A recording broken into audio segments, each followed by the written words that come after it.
Dear viewers, আজকে আমরা প্রেপোজিশনের কিছু কনফিউশন জাতীয় প্রেপোজিশন এর ব্যবহার শিখব, যেগুলো নিয়ে আমাদের প্রায়শই আমরা দ্বন্দ্বে পড়ে যাই যে কোনটাতে কি বসবে।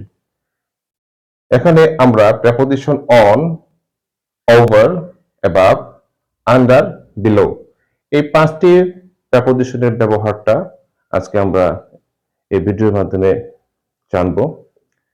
এই ব্যবহারগুলো আমাদের মধ্যে দ্বন্দ্বের সৃষ্টি করে যে কোথায় অন বসবে আর কোথায় ওভার বসবে, কোথায় অ্যাবাভ বসবে, কোথায় আন্ডার বসবে আর কোথায় বিলো বসবে।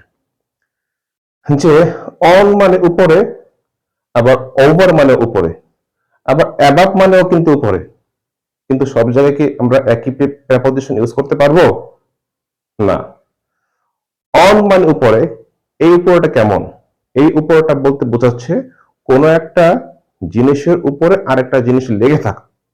যদি কোনো একটা জিনিসের উপরে আরেকটা জিনিস লেগে থাকে, এভাবে লেগে থাকে, তখন আমরা সেখানে অন প্রিপোজিশনটি ইউজ করব। যেমন এই মার্কারটা আমার হাতের উপরে আছে, এখানে যেহেতু মার্কারটা আমার হাতের উপরে আছে, হাতের উপরে লেগে আছে, এখন আমাকে এখানে অন প্রিপোজিশনটা ব্যবহার করতে হবে। এখানে ওভার বা অ্যাবাভ ইউজ করা যাবে না। ঠিক একইভাবে ওভার, এটাও কিন্তু উপরে, কিন্তু কেমন উপরে?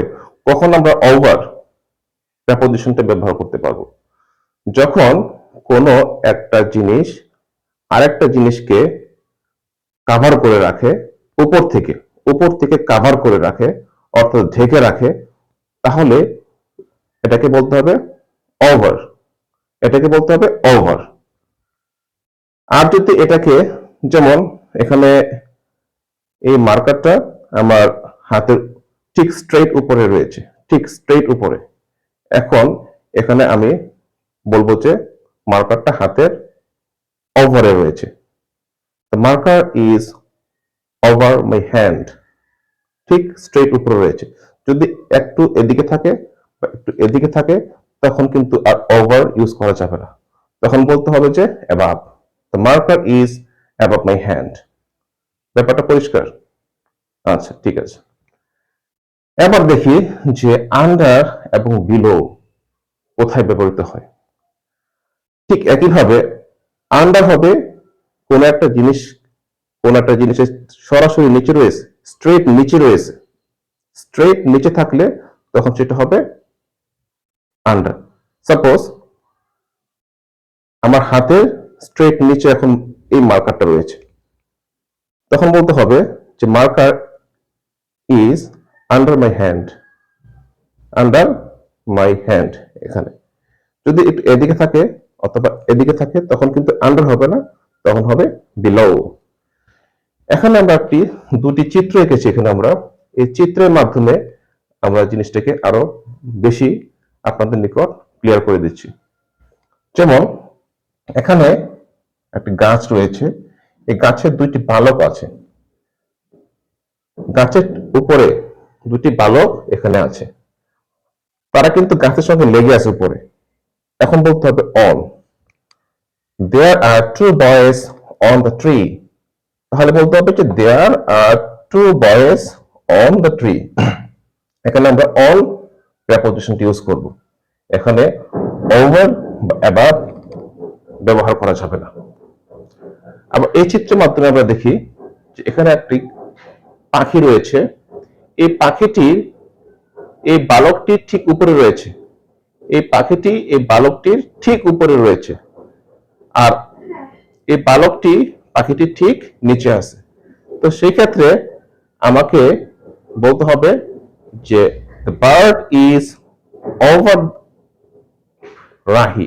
এই বালকটির নাম দিলাম রাহি, এই বালকটির নাম দিলাম রাহি। তাহলে বলতে হবে the bird is over Rahi, পাখিটি রাহির উপরে রয়েছে, স্ট্রেট উপরে রয়েছে, তাই এখানে হবে ওভার।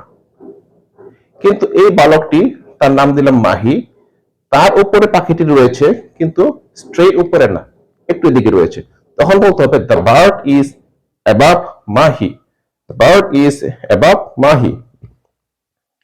ঠিক একইভাবে আরেকটি ছবিতে এখানে একটি গাছ রয়েছে, নিচে একটি ছেলে আছে, তার নাম হলো মাহি, আর এই ছেলেটার নাম হলো রাহি। তাহলে মাহি কিন্তু ঠিক গাছের নিচে রয়েছে, স্ট্রেট নিচে রয়েছে। তখন বলতে হবে Mahi is standing under the tree, নিচে, সরাসরি নিচে আছে, আন্ডার দ্য ট্রি। আর রাহি কিন্তু গাছটি সরাসরি নিচে নাই, একটু এদিকে রয়েছে।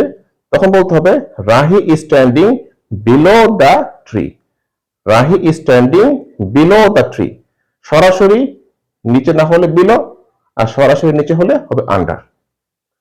তাহলে আরেকটু আমরা জিনিসটাকে বোঝার চেষ্টা করি। ওভার তার ঠিক বিপরীত হলো আন্ডার, এবং অ্যাবাভ তার ঠিক বিপরীত হলো বিলো। তাহলে আজকের এই ভিডিওটির মাধ্যমে আপনারা বুঝতে পেরেছেন যে কোথায় আমরা অন, ওভার, অ্যাবাভ, আন্ডার এবং বিলো প্রেপোজিশন গুলো ব্যবহার করব। ধন্যবাদ।